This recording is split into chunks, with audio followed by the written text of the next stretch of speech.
Mapagpalang araw po sa inyong lahat. Welcome to DJ Sean Stories.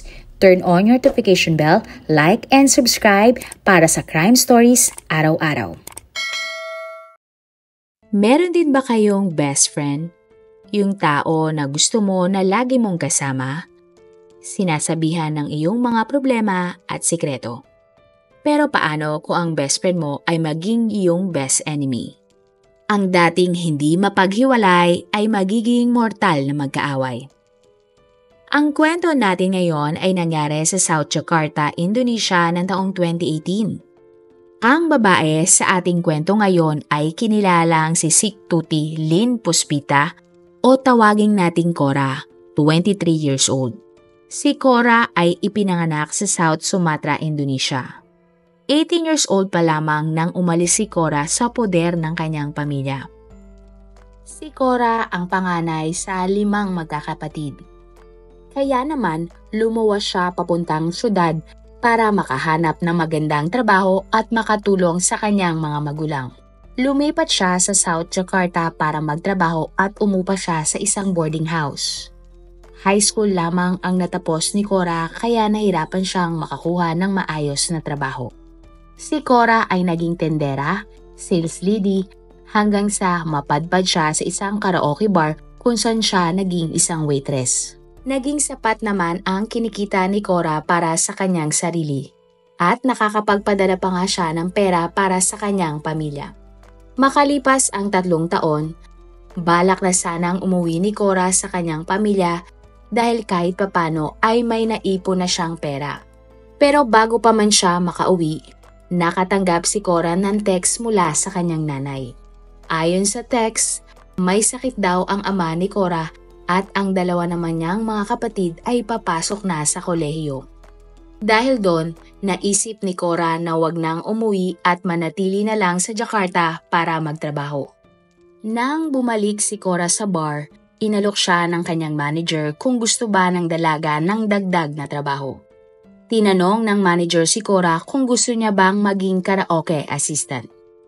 Agad namang pumayag si Cora dahil alam niyang madadagdagan ang kanyang sasahurin at bukod doon ay malaki ang maipapadala niyang pera sa kanyang pamilya. Ayon sa mga nakakilala kay Cora, mabait at magaling itong makisalamuha sa mga tao. Hindi din daw umano madamot si Cora at kapag meron siyang ekstrang pera, nagpapautang pa ito. Isang araw, habang nasa trabaho, nakilala ni Cora ang lalaki na si Justin, 25 years old. Habang sila ay nag-uusap, naikwento ni Justin na naghahanap ng trabaho ang kanyang girlfriend na si Nisa Regina o tawagin nating Nika. Binanggit naman ni Cora na naghahanap pa ng empleyado ang bar na kanyang pinagtatrabahuhan. Natuwa naman si Justin at sinabi kay Cora na sa susunod na punta niya ay dadali niya ang kanyang girlfriend. September 2018, nang magkita-kita sina Cora, Nika at Justin. Maayos ang naging pag-uusap ng 3. Naging magaan ang loob ni Cora kay Nika dahil halos pareho sila ng ugali. At dito na rin sinabi ni Cora kay Nika ang tungkol sa trabahong karaoke assistant at waitress na inaalok sa bar na kanyang pinagtatrabahuhan. At dahil naghahanap si Nika ng pagkakakitaan, agad siyang pumayag sa alok na trabaho ni Cora. October 2018, nang magsimulang magtrabaho si Nika sa karaoke bar kasama si Cora. At dahil baguhan pa lamang sa trabaho, laging nagpapatulong si Nika kay Cora. Malugod namang tinuruan ni Cora si Nika. Sa pagdaan ng mga araw, naging malapit na magkaibigan sina Nika at Cora. Binigyan pa nga umano ni Cora si Nika at Justin ng susi sa kanyang boarding house kung sakali na wala silang matutuluyan. Hindi naman nag-atubili sina Nika at Justin na tumira sa tinitirhan ni Cora. Madalas din ilibre ni Cora ang magkasintahan. May pagkakataon pa nga na noong walang-wala si Nika at Justin, binigyan sila ng pera ni Cora. Para kasi kay Cora, best friend na ang turing niya kay Nika at handa siyang tulungan ang dalaga anuman ang pangangailangan nito. Subalit makalipas ang ilang buwan, tila nagbago ang lahat. Unti-unti na kasing lumabas ang totoong ugali ni Nika. Naging mayabang na ito at sinabi kay Cora na hindi na niya kailangan ng tulong.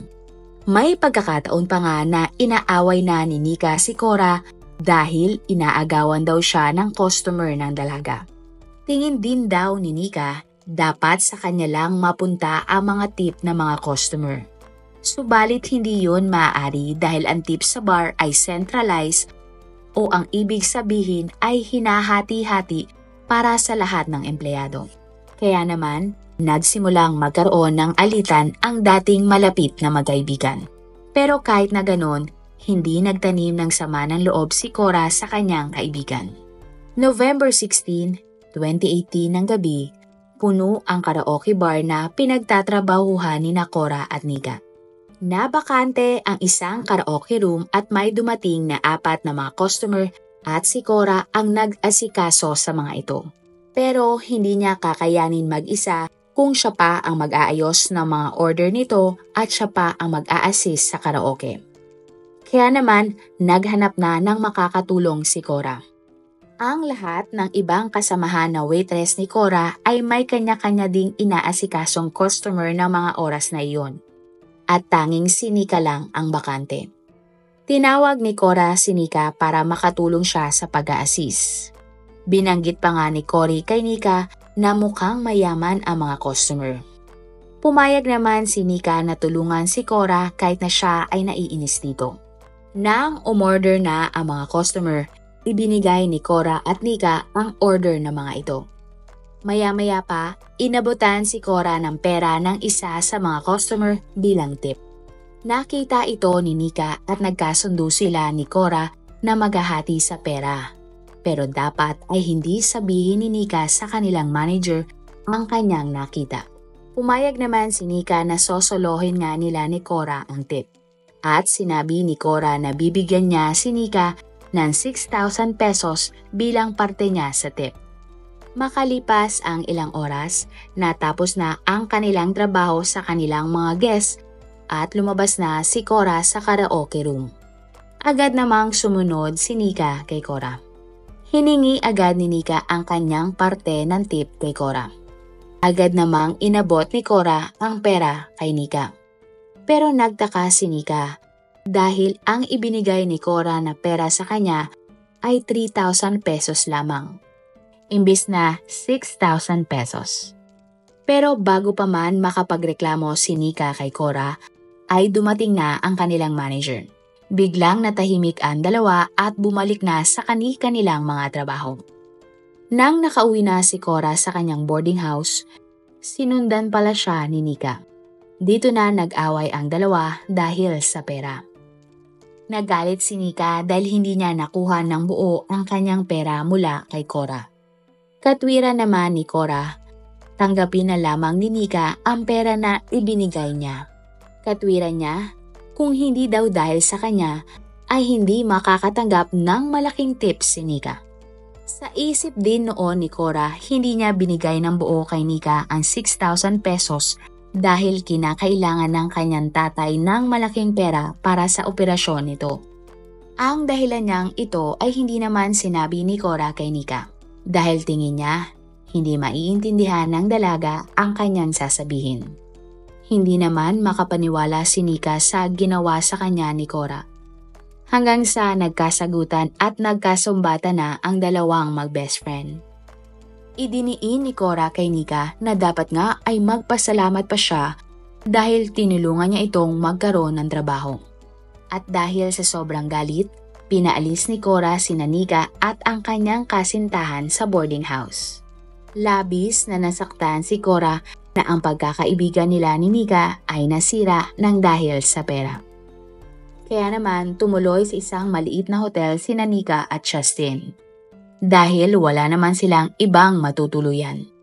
Pareho na kasi silang lumayas mula sa kani-kanilang mga pamilya. Lumipas na ang mga oras pero hindi pa rin matanggap ni Nika ang ginawa sa kanya ni Cora. Dito na pumasok sa kanyang isipan na maghiganti at saktan ang kanyang kaibigan. Alam ni Nika sa kanyang sarili na hindi niya iyon magagawa mag-isa, kaya hiningi niya ang tulong ng kanyang boyfriend na si Justin. Nung una ay hindi pumayag si Justin sa gustong mangyari ni Nika. Hindi naman ikinatuwa ni Nika ang hindi pagpayag ni Justin at inakusahan ang kanyang boyfriend na may relasyon kay Cora. Tingin ni Nika, lihim na nagkikita ang kanyang boyfriend at best friend. Pero pinabulaanan naman ito ni Justin at sinabi niyang hindi ito totoo. Sinabi rin ni Justin na para hindi maghinala si Nika, papayag siya sa gustong mangyari nito. Kaya naman masusing pinagplanuhan na magkasintahan ang gagawin nila kay Cora. Makalipas ang 2 araw, ang mga kapitbahay ni Cora ay nagsimula ng magtaka kung bakit hindi nila nakikita ang babae. Maging ang manager ni Cora ay nagalit na dahil hindi na pumapasok sa trabaho ang dalaga. Ilang beses kinatok si Cora ng kanyang mga katrabaho pero ni isang beses ay hindi ito sumagot. Bukod sa mga manager, kapitbahay at mga katrabaho ni Cora, ang isa pang taong nagtataka ay ang katiwala ng boarding house. Napansin kasi niya na ilang araw nang bukas ang ilaw at aircon sa kwarto ni Cora. November 21, 2018, ang katiwala ng boarding house ay nagpasama sa isa pa niyang kasamahan para patayin ang aircon sa loob ng kwarto ni Cora.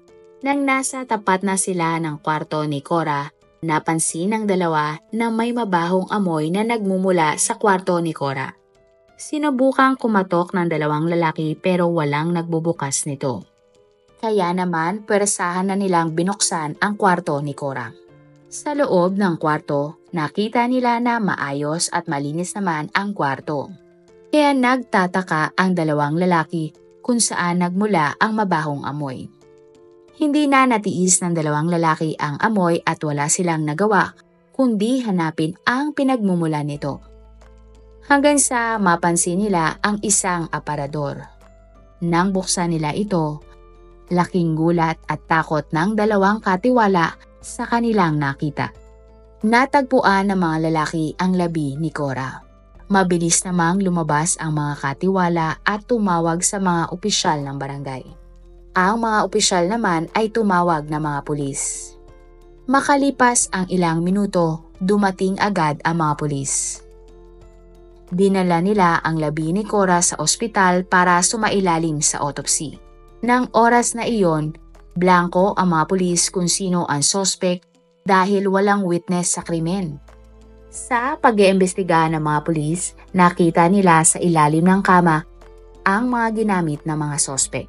Nakumpirma na ang matigas na bagay ay ang ginamit sa pagpatay kay Cora dahil nagpositibo ito sa kanyang dugo. Agad na nagtanong-tanong ang mga pulis sa mga nakatira sa boarding house. Dito, nalaman nilang hindi lang pala si Cora ang nakatira sa kwarto. Sinabi ng mga residente sa mga pulis na may isang lalaki at babaeng magkarelasyon na kasama ni Cora sa kwarto. At ito nga ay sina Nika at Justin. Dagdag pa ng mga residente, madalas nilang marinig na ang 2 babae ay nag-aaway. Idiniin pa ng mga residente na ilang araw daw nilang hindi nakikita ang magkasintahan. Kahina-hinala ito para sa mga pulis kaya sinimulan na nilang hanapin sina Nika at Justin. Sa tulong ng mga pulis sa iba't ibang lugar ay natunton ang 2 magkasintahan. Pinuntahan ng mga pulis ang pinagtataguan ng 2 at mula sa Jambi, piniyahe pabalik ng mga pulis sina Nika at Justin pabalik sa South Jakarta. Sa police station, inamin ng 2 ang krimen at kinuwento nila ang pangyayari ng gabi na napatay nila si Cora. Ang pangyayari ayon sa mga salaysay ng mga sospek. November 18, 2018, tinawagan ni Nika si Cora para mangutang ng pera dahil hindi naman binigay ni Cora ang kabuang tip na pinangako ni Cora sa kanya. Pasigaw namang sumagot si Cora at sinabing, "Wala akong ipapautang sa'yo dahil marami na akong naibigay sa'yo." Bago pa man sumagot si Nika, binaba na ni Cora ang tawag. Buong araw na inis si Cora dahil inistorbo siya ng dating kaibigan habang nagtatrabaho. At bandang 11:00 ng gabi, nang makauwi nga si Cora sa kanyang boarding house. Nadagdagan ang kanyang inis nang hindi niya mabuksan ang pinto ng kanyang kwarto. Alam ni Cora na mga oras na iyon na hindi magiging sarado ang pinto ng kwarto kung walang tao sa loob. Partikular na si Nika. Ilang beses kumatok si Cora hanggang sa pagbuksan siya ng pinto ni Nika. Agad na nagsimulang mag-away ang dalawang babae at pinagmamasdan lang sila ni Justine. Ang hindi alam ni Cora, sa likod ng kamay ni Justine ay may hawak na pala itong matigas na bagay. Maya-maya pa, tila narindi na si Justine sa sigawan ng dalawang babae. At bigla nitong hinampa si Cora ng ilang beses. Pagkatapos naman ay sinakal ni Nika si Cora gamit ang strap ng bag. Hanggang sa ilang minuto lang ang lumipas ay tuluyan ng binawian ng buhay si Cora. Matapos maisagawa ang krimen, hindi alam na magkasintahan ang gagawin sa labi ni Cora. Kaya naisipan na magkasintahan na ilagay ang labi ni Cora sa loob ng aparador. Ang mga ginamit naman nila sa krimen ay itinago nila sa ilalim ng kama. Nilinis din ng dalawa ang sahig, lumabas at nilak ang kwarto ni Cora. Dito na din tuluyang tumakas sina Nika at Justine. Sumakay sila ng isang bus at nagpakalayo-layo. Nang mahuli na nga ng mga pulis, sinabi ni Justine na nagawa niya ang krimen dahil sa inutos to ng kanyang girlfriend na si Nika. Dagdag pa niya, naririndi na rin daw siya sa madalas na pag-aaway ng dalawa kahit na noon pa. Ayon naman kay Nika, sinabi niya na nilamangan umano siya ni Cora tungkol sa tip mula sa karaoke bar. Inamin din niya na matagal na siyang may galit at inggit kay Cora. Kasabay nito, ipinaalam na ng mga pulis sa pamilya ni Cora ang nangyari sa kanya. Halos hindi makapaniwala ang pamilya ni Cora dahil sa mga tinamo nitong pinsala. Hustisya nga ang sigaw ng pamilya ng biktima. November 22, nang ihatid si Cora sa huling hantungan. At nang November 23, nagsagawa ng reenactment ang mga pulis at sospek. Isinadula ng dalawang magkasintahan kung paano nila ginawa ang krimen sa pagpatay kay Cora. Idinitalye nila ang kanilang mga ginawa sa harap ng mga pulis at media. Kinasuhan sina Nika at Justine ng premeditated murder. Sila ay ikinulong habang naghihintay ng kanilang trial. January 2019, nagsimula naman ang trial ng dalawa. Sa korte, sinabi ni Nika na hindi naman nila pinagplanuhan ang krimen. Diniin din niya sa korte na naniniwala siya na may relasyon si Cora at kanyang boyfriend. Ikinuwento din ni Nika sa korte na napuno na siya ng galit kay Cora dahil kailangan niya ng pera noon. Subalit hindi nga ibinigay ni Cora ang pangako nitong tip at hindi pa siya pinautang ni Cora. Sinabi naman ni Justine sa korte na wala talaga silang intensyon na patayin si Cora. Pero sa huli, kahit na itinatanggi nila na pinagplanuhan nila ang krimen, napatunayang guilty sina Nika at Justine sa kasong murder dahil sa kanilang pag-amin at mga ebidensya. Hinatulan lamang si Nika ng 12 taon na pagkakulong. Ganito lamang ang naging hatol kay Nika dahil na rin sa kanyang edad. Si Justine naman ay hinatulan ng 24 years na pagkakulong para sa direkta niyang pagpatay kay Cora. Nakakalungkot na umabot pa sa krimen ang hindi pagkakaintindihan ng dalawang malapit na magkaibigan.